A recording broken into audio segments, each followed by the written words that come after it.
Barak Yahweh, Ba'ashem Yahushai, Ba'ashem Rakha Kodash. Welcome to another live lesson. The name of this one is From Darkness to Light, the Path to the Truth. This video comes to an inspiration of a video I was watching last night on the way home from the Passover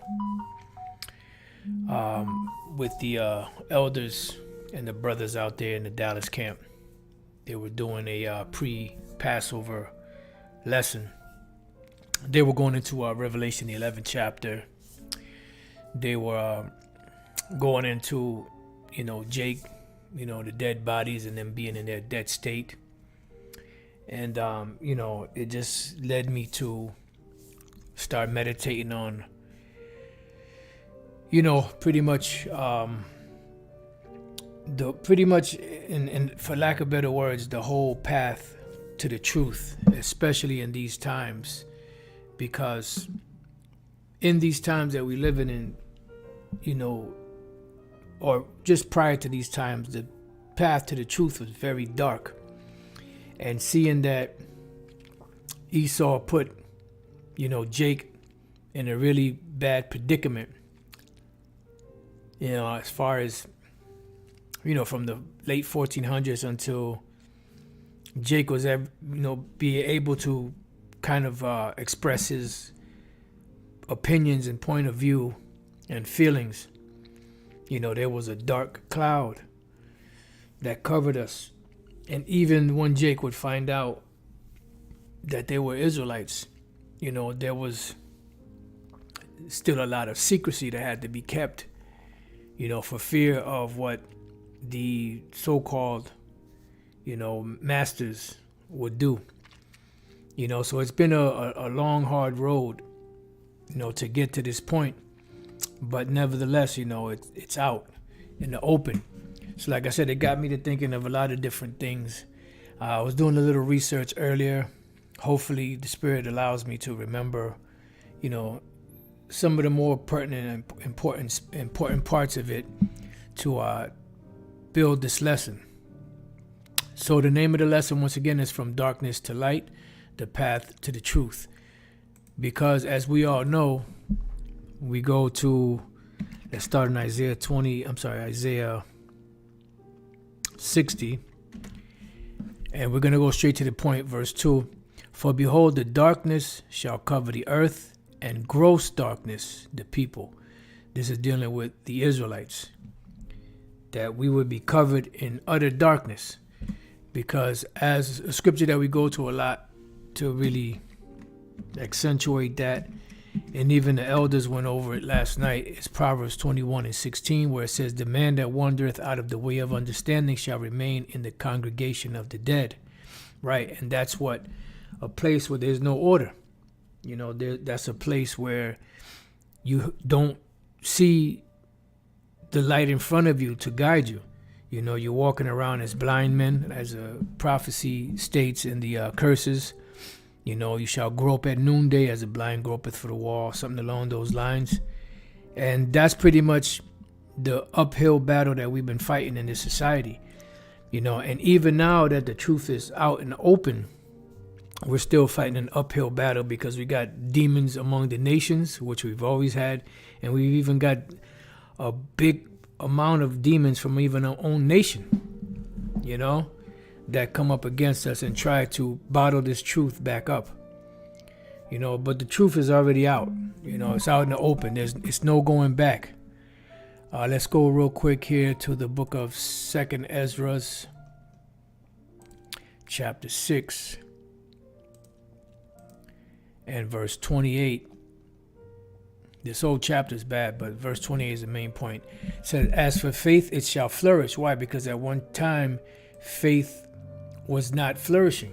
Faith was pretty much dead at one point until the Lord caused that flower to blossom, during the time of the 60s and before that, because you had Jake's waking up, going back to the 1800s into the 1900s, all of the Jakes that knew that they were Israelites, building up into the commandment keepers, through a man by the name of Abba Bivens, which was the first one that broke away from them because he was moved by the Spirit of Yahweh Bashem Yahushai to delve into the New Testament. And the New Testament held the other half, or the other part of the doctrine of the gospel of Yahweh Bashem Yahushai. Let's go real quick to Matthew 13. So the Lord moved the man, his spirit, to delve into it and start reading it, because prior to that, Jake was following Amalek. They weren't following the New Testament. They were following Amalek because Amalek knew that the scriptures weren't theirs. Not per se the whole body of them, more so the higher ups. So they pushed that narrative that the Messiah never came because they don't have a Messiah. Right? So Matthew 13:52, then said he unto them, therefore every scribe which is instructed unto the kingdom of heaven is like unto a man that is an householder, which bringeth forth out of his treasure things new and old. So both the Old Testament and the New Testament go hand in hand. So when the Lord moved the spirit of Elder Abba Bivens to go into the New Testament, that began another chapter, in the Lord's, path to truth for us, And this is why, eventually he had to separate from the commandment keepers because they were Old Testament only. And the Lord is dealing with both. This is why we have both today. So it says back in 2 Ezra 6:28, as for faith, it shall flourish, corruption shall be overcome, and the truth which had been so long without fruit shall be declared. And that's what's happening. The truth is being declared, and then there's a fruit coming from it. There's a benefit coming from it. There is a growth coming from it. There is that mustard seed effect of fully grown happening right now. From that mustard seed, that tiny mustard seed, unto this great tree that has blossomed, and the branches have reached throughout the four corners of the earth to different brothers in different parts of the world, waking up to this truth, giving all praises to Yahweh Bashem Yahushai in whatever language they may be at, and teaching it. Mostly English, but you do have Spanish speakers. You do have brothers that speak Patois, brothers that speak Creole, brothers that speak Spanish, brothers that speak Dutch, brothers that speak Italian, brothers that speak different dialects, of the African languages, so on and so forth, all over the planet. Brothers that speak German, So it's everywhere. The truth has spread out, and it's flourishing. Right? So going back to Isaiah 60:2, it says, for behold, the darkness shall cover the earth, and gross darkness the people. And that's what happened for a certain period of time. But the Lord Yahweh, Ba'ashem Yahushai, shall arise upon thee. And how did that happen? By the men that he set up and established to do these things. When we go to, there was a precept that just came to mind. I hope it comes back. Yep, Barak Tehel Ba'ashem Yahushai. Let's go to Habakkuk chapter 2 and verse 14. It says, for the earth shall be filled with the knowledge of the glory of the Lord Yahweh Bashem Yahushai, as the waters cover the sea. Now this is twofold. The first fold we're witnessing right now, the truth being spread out. That is part of the glory of the Lord. The second part is the heavens are going to actually be filled with the glory of the Lord, which are those chariots. The splendor that the Most High Yahweh is going to send his son Yahushai and the angels with the chariots to deliver his elect and to destroy the wicked, the Edomites, and the nations and all these other wicked Israelites. So the knowledge of the Lord has compassed the earth. So it says, but the Lord shall arise upon thee, and his glory shall be seen upon thee. And that's what we're witnessing right now. It says, and the Gentiles, which are the Israelite foreigners, which I wasn't thinking about reading this verse, but I saw that the elder Menat Zagba put this verse up. So I'm going to go into that because this is important too. Because these Gentiles here are Israelites that are in a Gentile state of mind. And the truth has reached even unto them, which is a beautiful thing, So it says, shall come to thy light. Why? Because they're going to be drawn by the light, which is the word, which is Yahushai. And that's the way the Lord is doing the great sifting upon the earth, through his word. It says, and kings to the brightness of thy rising, because you're going to have these nations that are going to be coming, the kings of these nations that are going to be coming to bring their goods, because they're going to be the first crop of slaves. Then when we jump to the first verse, it says, arise, shine. Why? Because at one time we were sleeping. We were spiritually dead. But now the Lord has risen us up. That's why the name of the lesson is From Darkness to Light, the Path to the Truth. It says, for thy light is come, and the glory of the Lord Yahweh Bashem Yahushai is risen upon thee. And what does the Lord do? He said, the glory of the Lord has risen upon thee, because it has quickened us. And what does it mean to be quickened? It means to be made alive. It means to be jolted. It means to be revived. It means to be stirred up by way of remembrance. Bringing everything to the light. And that's what's happening right now. So, this began, matter of fact, let's go to one more precept. Let's go to the book of Malachi. This is very important, because what you have to realize is during a time when we were pretty much as a people at the end of that super hardcore slavery, and the ability for Jake to express their opinions, their views, voice their disagreements and all of that without being strung up and lynched somewhere. This is around the time where there was a lot of radicalization and revolutionary type individuals coming together. For the most part, the ones that were up in the head positions, they were wicked. Not all of them, but for the most part, they were wicked, because they were set up to cause disturbances, cause more legislation to be passed against Jake for coming together, because the last thing that Esau wants is Jake to come together, in unity, to have a peaceable, life among each other, because then when you come to terms and grips with your people, and you come to a peaceable, mindset between you, then you start to see where the woes are really coming from, and the direction that those woes are coming from, and you tend to, put your aim as one in that direction. You see? But Esau didn't want that. That's why he caused a lot of infiltration. Your COINTELPROs, your FBIs, your Hoover and all them devils doing what they did, sending plants in and spies, to create certain havoc, to destroy these groups that were being established at the time. Even the truth, where the truth came from, which we read here in Malachi 4:5, says, behold, I will send you Elijah the prophet before the coming of the great and dreadful day of the Lord. Right. And he came 2,000 years ago as John the Baptist, and he came again in this time as Elder Abba Bivens before the great and dreadful day of the Lord, because the great and dreadful day of the Lord didn't happen back then. It's going to happen now in these times. It says, and he, this man Elijah, shall turn the heart of the fathers to the children, and the heart of the children to their fathers, lest I come and smite the earth with a curse. And that's what happened. He was the main vehicle the Lord used to go into the New Testament and to bring out the truth to Jake, to reach out to Jake in a further than the commandment keepers, because the commandment keepers were just relegated to that area, to those areas, and seeing that the coupling with the New Testament and the Old Testament worked, you were able to go into it, explain who Esau is, explain, why, we are suffering the conditions that we're suffering due to the curses.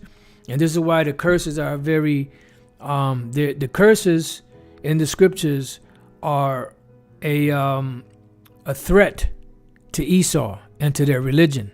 This is why they attack mainly the curses. They try to attack the strongholds of the scriptures. There's no getting around the curses. There's no getting around that. There's no way you can get around that, because those curses don't fit anybody else. And those are keys in order to relate to Jake, because only Jake can relate to those situations. That's why when you bring it out, they're like, damn, they got to scratch their head. I mean, if they have any sense in their head, scratch their heads like, damn, man, that does fit us. This is happening. We're going through this. We're going through that. We've been through this. We've been through that. We're still going through this. You know? So that's why these devils are trying to destroy that dynamic. But Elder Abba Bivens was the ones that the Lord used to maneuver through that. You know? And you see what happened from that small sanctuary back then to what it is now. And the research I was doing earlier was on the Young Lords, you know, the Black Panthers, the Brown Berets, the Black Stone Rangers. And most of these groups, for the most part, started off as gangs.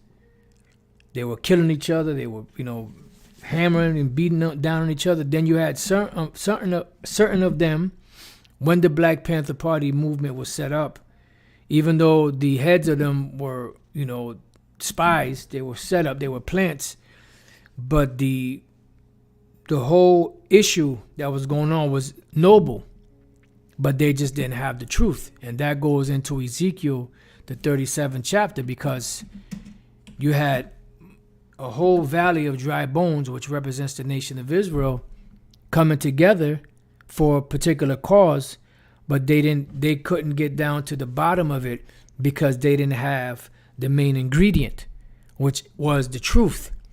They knew about the oppressor, they knew about the oppression, they knew about the woes, and they shared a lot of different similar situations, but they didn't have the ingredient that would tie the whole thing together, which is the truth. This is why when groups would get together, they will only last for a certain period of time and fall apart. Like, for instance, the Young Lords started back in 1960 in Chicago.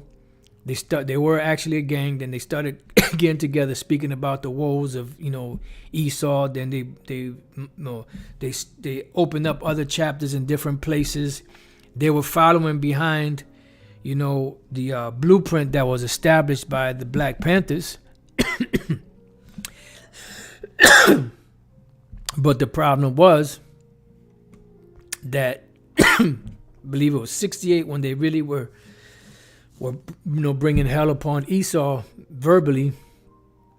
But then by the mid 60s, by the mid 70s, around 76, they disbanded because, you know, the curses. And I'm pretty sure there was a whole lot more inner turmoil, you know, differences, egos. I'm sure all of that played a part in it. But ultimately, Esau didn't want that to come together, you know. But these were ways that the Lord gathered Jake together to fulfill prophecy in Ezekiel. As it says, Ezekiel 37:1, the hand of the Lord was upon me and carried me out in the spirit of the Lord and set me down in the midst of the valley, which is full of bones. So the Lord actually set, you know, Ezekiel in America somewhere. More than likely probably in New York or one of those, you know, major cities where Jake is at. You know?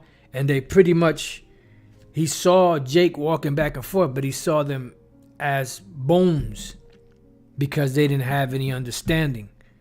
You know, so he saw Jake, he probably saw Jakes with tattoos, possibly bald heads, you know, no beards, women dressing scantily, you know, just all kind of madness going on. Moles and, you know, and lesbos and all of that. So he wrote what the Lord showed him, and this is what he saw. All right, the brother put in 1968, Jose Chacha Jimenez established the Young Lords Organization, YLO, at Lincoln Park. Yep, one of the most impoverished barrios of Chicago, right? And a lot of these revolutionary groups that you see, they all had their start there in Chicago. You know, you had the Brown Berets, you know, that was geared towards the Chicanos, you know, which were the Mexicans of Chicago, you know, and, you know, they also spoke of, you know, other Latinos, so-called Latinos. They also spoke about people in third world countries being oppressed by Esau.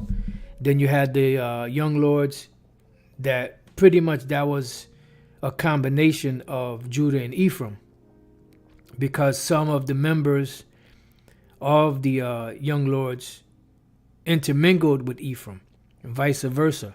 You had Judite men marrying Ephraimite women, and then you had Ephraimite women marrying Jake men.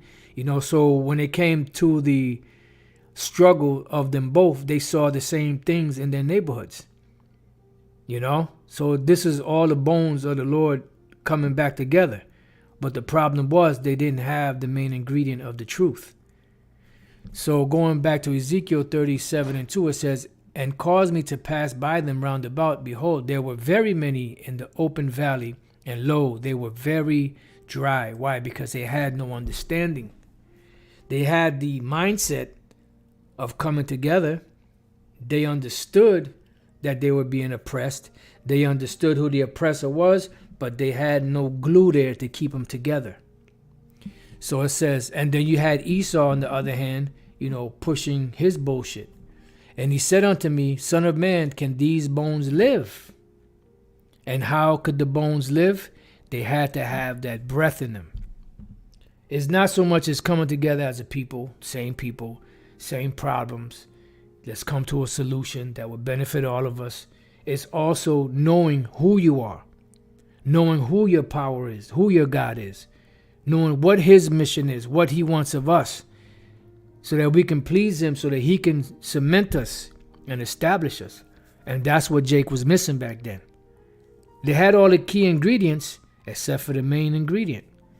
It says, "And I answered, O Lord power, thou knowest." Because he gave a safe answer, because he was looking at Jake. It's like, my goodness. And when you jump down to the 11th verse, it says, "And then he said unto me, Son of man, these bones are the whole house of Israel." So that was all of the tribes coming together, because the scriptures say that they shall be oppressed together. Judah and Ephraim, in so many words, or Judah and Israel shall be oppressed together. This is how we know that we're at the very end. This is how we know that we're coming to the time where the Lord is going to fully fulfill, which is going to be in the kingdom of heaven, the second covenant, because the second covenant consists of both of the nations, meaning the nation of Judah and the nation of Israel coming back together as one, as we read further down in this chapter. It says, "Again he said unto me, Prophesy upon these bones, and say unto them, O ye dry bones, hear the word of the Lord." So this is the point. Hear, O ye dry bones, hear the word of the Lord. So when we go to Psalms 107, I know there's another one in the Apocrypha. Psalms 107:20 says, "He sent his word and healed them." Why did he have to heal them? Let's go to Isaiah chapter 1 and verse 5. "Why should ye be stricken any more? You will revolt more and more. The whole head is sick, and the whole heart faint. From the sole of the foot," meaning all of the tribes, "even to the head, there is no soundness in it." So the whole tribe, the whole nation was sick. "But wounds and bruises and putrefying sores," those are the woes, the curses. When you go to the parable that Yahushua spoke of Lazarus and the rich man, the Lazarus had the sores and the dogs licked the sores, all of that. These nations come into our neighborhoods, they exploit us. They exploit everything that we do. They, at one point you had Jakes, and Ephraimites that owned businesses, and what happened? The Ishmaelites and the Elamites came and took over these businesses. Then you have Moab selling that bad food. It's terrible, man. So it says, "From the sole of the foot even unto the head, there is no soundness in it, but wounds and bruises and putrefying sores." And when you do the research on these organizations and the condition that Jake was in, you see all of the wounds and bruises and putrefying sores. They have not been closed. Why? Because there was no one there to heal them. Because the Most High at that time had not fully sent his word just yet. It was in the making. It was in the process, but it didn't reach there yet. Because the Lord had to gather the teachers first. "Neither bound up, neither mollified with ointment." So when we go to the Young Lords, also known as the Young Lords Organization, YLO, or Young Lords Party, YLP, was a Chicago-based street gang that became a civil and human rights organization, right? So they started off as a gang, as well as others. You had the Blackstone Rangers. They were actually, a gang, that started to get into the political arena and speak about the woes of Jake and things that were going on, focusing their mind, instead of killing each other and getting over on each other, into how can we make situations better. But they were still dry. It says the group aims to fight for neighborhood empowerment and self-determination for Puerto Rico, Latinos, and colonized third world people. Tactics used by the Young Lords include mass education, canvassing, community programs, occupations, and direct confrontation. The Young Lords became targets of the United States FBI COINTELPRO program. Because remember, who was that devil that said that? Was that, forget who it was. Not sure if it was Hoover or one of them devils said if there won't be another black messiah, and if there is, we're setting him up, or something like that. In other words, they would establish him. It says in party platforms, points, the Young Lords may spell American as, with the KKK in it, expressing, among other things, opposition to U.S. military presence in Puerto Rico, and suggesting that America's success is rooted in white supremacy. And that's exactly what it is. And that's why you have certain Jakes that have a sense of consciousness about them that shun the Bible, because the Bible has been used, against us in a negative light. And they're looking at Esau and the way Esau is, and they're looking at the Bible the same way because they think that it's Esau's book, but it's not. It's our book that has been used against us in deception.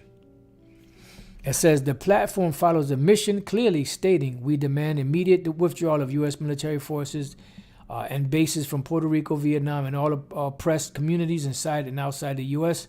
No Puerto Ricans should serve in the U.S. Army against the brothers and sisters, for the only true army of oppressed people is the people's army to fight all rulers. Then it gives you the history, the origins right here, which the brother had put up on a comment board. Jose Chacha Jimenez, he was the main individual. Then you had today, which some of them are still alive today, and they do speeches around different places. And one of them, his name is Juan, I forget his last name. He is actually guess for lack of better words, a reporter for Democracy Now! With Amy Goodman, and Juan, that's her like her right hand man, I guess you could say, and he's still around, so they do a lot of they cover a lot of things from the Young Lords and the Black Panthers on that broadcast. It says reorganize them and form the Young Lords as a national political and civil rights movement. The new community-wide movement then spread to nearly 30 cities, including 3 branches in New York, which at the time served as an entry point to 90% of Puerto Ricans, because the New York chapters were the ones that really were bringing in the influx and the majority of so-called quote-unquote Puerto Ricans or Ephraimites into that movement, because they seeing the same exact things that other Ephraimites were going through. Juan Gonzalez, the water brother, that's his last name, Gonzalez. I couldn't think of his last name. It says, which at the time served as an entry point for 90% of Puerto Ricans. In addition, the Young Lords began operating free programs for the community in addition to their support for Puerto Rico's independence. Right. And at one time, you had, I believe it was called a CETA, which you would have free lunches. And I remember those free lunches. And I was young, but I do remember they give you them free lunches. They give you that block cheese, that demonic shit that it wouldn't melt. They gave you, they gave Jake help, even though the shit that they were giving Jake, giving us back then was terrible. But there were certain things that would help Jake out, which they removed all of those things. All right. It says, and oppressed nations of the world. But let's see what we got here. The Young Lords also supported neighborhood empowerment. The radical movement of the Young Lords modeled themselves after the Black Panther Party. See, the radical movement of the Young Lords modeled themselves after the Black Panther Party. Why? Because Judah sets the trends. and Judah is the head. Judah, thou art he whom thy brethren shall praise. So Judah sets the trends and Ephraim follows. You see? And then when Judah and Ephraim come together, that's a world of hurt right there. That's what in Zechariah 13, I believe, or Zechariah 12. Calling for a vanguard of revolutionary minority groups coming together that felt oppressed by the system that wasn't designed to be of assistance to minorities. And that's exactly what it is. Now you have these individuals, Jake's talking about, I don't want to hear, it's the man, the white man, he ain't giving us no opportunities. You got to go out there and get it. Look, you're going to have, situations where there are exceptions to the rules. You're going to have your tokens. But for the most part, it's been a conspiracy against us. This is why Planned Parenthood was put there. This is why you have bad liquor, bad food in our neighborhoods. These are not coincidences. This is the reason why you have an influx of weapons coming into our communities. This is why you have these devils studying Jake's, makeup to create, chemicals that'll F them up, make them fertile. But then you have these Sambos, that jump up and talk about that it's not, the system is not rigged. Of course the system is rigged. It's either you're a sellout or you're an exception to the rule. And that's it. So you can read more of this if you want. And I'll put it in the description box. We got the Black Panther Party. It gives you different, names for it. Was a Marxist, Leninist, and Black Power political organization founded by college students Bobby Seale and Huey P. Newton in October 1966 in Oakland, California. The party was active in the United States between 1966 and 1982, with chapters in many major American cities, including San Francisco, New York, Chicago, Los Angeles, Seattle, and Philadelphia. They were also active in many prisons and international chapters in the United Kingdom and Algeria. Upon its inception, the party's core practice was its open carry patrols, cop watching, designed to challenge the excessive force and misconduct of the Oakland Police Department from 1969 onward. Right, and these things that's still happening to this day. Excessive police, force. They don't do that to Esau. Let me see. Oh, here we go. The water brother, the elder put up. There will never be another black Messiah unless we create him. J. Edgar Hoover, right? That goddamn devil. Says the party created social programs, including the free breakfast for children programs, education programs, and community health clinics. The Black Panther Party advocates for class struggle, claiming to represent the proletarian vanguard. And when you read on, they were also infiltrated. There was, it was Jake coming together because they had the same problem. Esau was oppressing them. There was, a lack of jobs, and the jobs that were available were bullshit jobs. So it was that whole woe situation, which goes back to the curses in the book of Deuteronomy, 28th chapter. All right, thy enemy shall get above thee very high, and thou shalt come down very low. He shall lend to thee, thou shalt not lend to him. Then you have the Brown Berets, which was Issachar. It says the Brown Berets is a pro-Chicano paramilitary organization that emerged during the Chicano movement in the late 1960s. David Sanchez and Carlos Montes co-founded the group modeled after the Black Panther Party. See, once again, the northern kingdom following behind the southern kingdom. Judah, thou art he whom thy brethren shall praise. It says the Brown Berets was part of the Third World Liberation Front. It worked for educational reform, farm workers, rights and against police brutality, and the Vietnam War. It also sought to separate the American Southwest from the control of the United States government because the so-called American Southwest belonged to Issachar. This is why it had Spanish names, because it was conquered by the Spaniards, and it was held by Issachar at one point until Esau took it away. Then they have a nerve to call Issachar immigrants when they're the immigrants.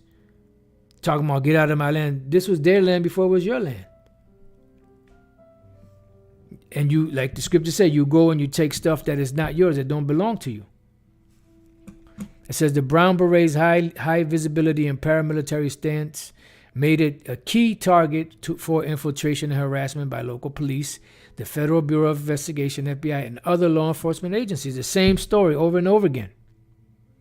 The majority of Brown Berets chapters disbanded in 1972. See, the other one, the Young Lords, disbanded in 1976. Several groups reformed and became active after the passage of California Proposition 187 in 1984. You know, so you see the pattern, and that goes back to Ezekiel. Now Ezekiel 37:4 again. He said unto me, prophesy upon these bones, and say unto them, O ye dry bones, hear ye the word of the Lord. Because yes, now you agree, you understand the struggles, you understand you have the same situations, the same things going on. But why is it happening? That's where the truth comes in. And it's not a coincidence that back then, when Abba Bivens was teaching, he was speaking to so-called Negroes, the so-called Puerto Ricans, the so-called Native American Indians. And even Gad, they had something called AIM, the American Indian Movement, you know, which I forgot to grab that up.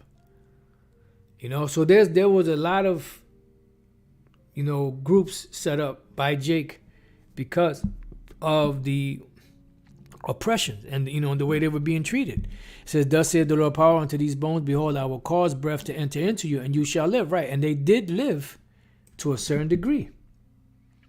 You know, it says, and I will lay sinews upon you and will bring up flesh upon you. Right. Sinews is what holds, you know, your bones together. You know, you have the muscles, then you have the skin. So Jake started coming together. They started to wake up. They started to acknowledge each other and show more love for each other, but they just didn't have the main ingredient. And cover you with skin and put breath in you, and you shall live, and you shall know that I am the Lord Yahweh Bashem Yahushai, because this is the key. If you don't have the main ingredient of the name of the Most High and His truth, and His Son's name Yahushai, you cannot keep a situation together. Because if this counsel be of men, it will come to naught. But if it be of the Most High, you cannot overthrow it. It says, so I prophesied as I was commanded, and as I prophesied, there was a noise, and behold, a shaking, and the bones came together, bone to his bone. This is that whole movement where Jake was coming together because of the oppression that was going on. And it's not a coincidence that it was Judah doing it. It's not a coincidence that it was Ephraim doing it. It's not a coincidence that it was Issachar doing it. You know, other so-called Latino tribes, the so-called Native American Indians doing it, coming together. You know, feeding off of each other's energy. Because that was the Lord bringing those bones together. And it was beautifully put in the Young Lords, because you had Judah and Ephraim together, which was the two major powerhouses of the tribes, and bringing them together. And when I beheld, lo, the sinews and the flesh came up upon them, and the skin covered them above, but there was no breath in them. You had the Young Lords, you know. You had the Black Panther Party movement. You had the Brown Berets. You had the Blackstone Rangers. You had AIM, which is the American Indian movement, so on and so forth. But they didn't have the proper breath in them. So it says, then said he unto me, prophesy unto the wind, prophesy son of man, and say to the wind, thus saith the Lord power, come from the four winds, O breath, and breathe upon these slain that they may live. So I prophesied as he commanded me, and the breath came into them, and they lived and stood up upon their feet, an exceeding great army, which is what you see happening right now. The Lord, shaking and stirring things up. Revelation 11:11. And after 3 days and a half, the spirit of life from the Most High entered into them. Why? Because he put the spirit on the elder Abba Bivens to bring out the truth. And Jake started catching on. And it was all centered, if you notice, the truth that we teach today, it was all centered around the woes and the oppression and the curses that Jake was going through back then. So now. It says, and they stood up upon their feet, and great fear fell upon them which saw them, right? Because when Esau saw this, he got nervous. So going back, Ezekiel 37:11, then said he unto me, Son of man, these bones are the whole house of Israel. Behold, they say, our bones are dried, and our hope is lost. We are cut off for our parts, right? Because Jake was in that situation. Like, man, we catching hell. There's nothing we could do. There ain't no jobs out here. Man, there was a time when Jake was catching it bad. You know? And then the Lord opened up the doors of truth, and Jake started to, not all of them, but some of them started to come into it and started to, be relieved mentally, because now they understand why they're in this situation. And we understand now that we had to search for our power, our Father, Yahweh Bashem Yahushai. It says, therefore prophesy and say unto them, thus saith the Lord power, behold, O my people, I will open your graves and cause you to come up out of your graves and bring you into the land of Israel, right? Because these nations weren't doing that. Revelation 11:8, and their dead bodies shall lie in the street of the great city, which spiritually is called Sodom in Egypt, where also our Lord was crucified. Right, they weren't actually dead bodies, they were mentally dead. The man that wandereth out of the way of understanding shall remain in the congregation of the dead.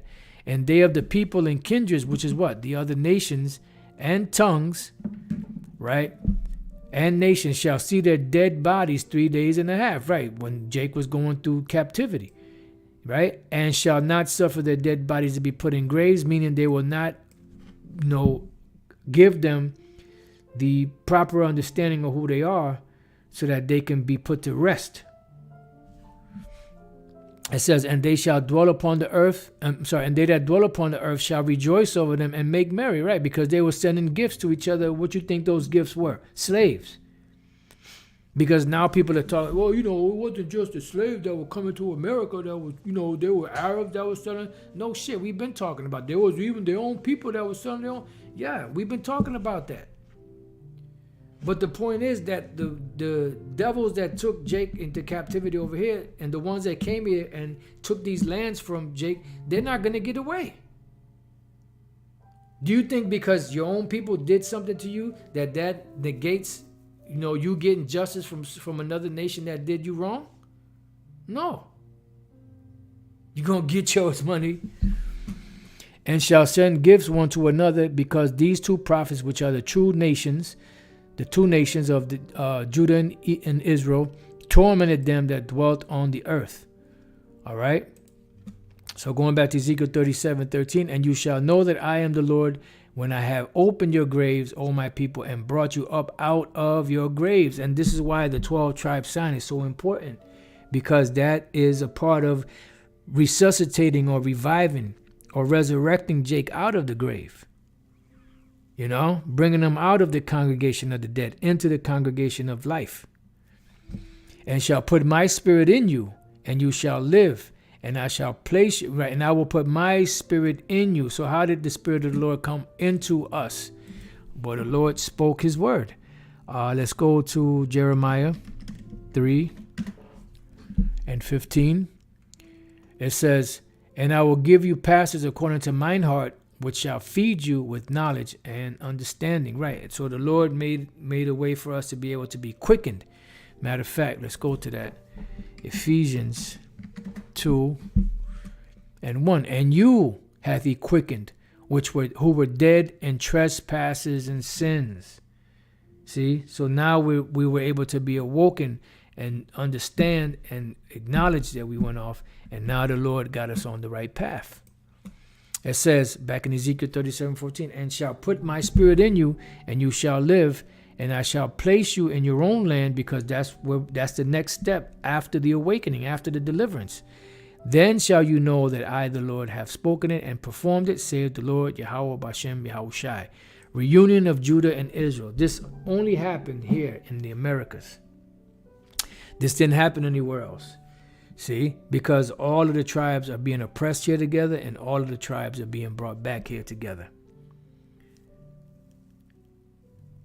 The black only are saying God is a Zulu. They still can't explain the northern land scriptures. Hey, well, so be it. You know, you did have some of the northern kingdom that was still back there, because you had some of them that stayed with Judah. You know, not all of the northern kingdom left with the northern kingdom and came over here to the Americas. Some of them stayed back with Judah. You know, Ezekiel 37:15. The word of the Lord came again unto me, saying, Moreover, thou son of man, take thee one stick and write upon it for Judah and for the children of Israel, his companions. Right, Judah, Benjamin, and Levi, because the nation was chopped into two.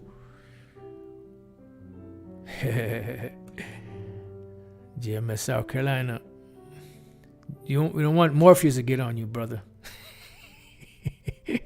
Inside jokes, brother. It says, then take another stick and write upon it for Joseph, the stick of Ephraim. Right, this is the northern kingdom, and for all the house of Israel, his companions. So that's both the kingdom of Israel and the kingdom of Judah, or vice versa, coming back together, kingdom of Judah and the kingdom of Israel. It says, and join them to one to another into one stick, and they shall become one in thine hand. This is where the 12 tribe sign comes into play. You see? And that's why it's important. And when people walk by, they see it and they acknowledge it. Some of them acknowledge it, oh, wait a minute, that's me. And that's a opportunity to speak, a conversation. It is the hook, because the scriptures made it the hook. And then that'll engage you, so you could be able to dialogue with the person, and explain to them, look, you know why you're in this condition, you know why you're in that condition, you know why this happened, you know why that happened. Well, it's all in the scriptures, this, that, and the other. It says, and when the children of thy people shall speak unto thee, saying, wilt thou not show us what thou meanest by these? Right. And this is actually has happened. People have actually pointed at the sign and asked and inquired about the sign. No man can explain the matrix. You have to see it for yourself. Morpheus from Matrix. That's right, brother. That's right. Oh, Lord.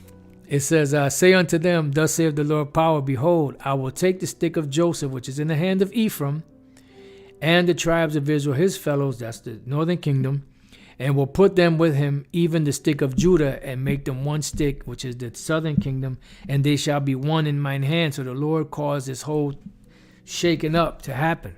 And you see how beautiful it is that right at the very end, when the prophecy was about to be fulfilled, the Lord sent Elder Abba Bivens, after that 350 years, to really bring this truth out in the midst of all this going on with the Black Panthers and the Young Lords and the Brown Berets and AIM,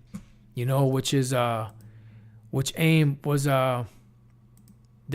dealing with Gad,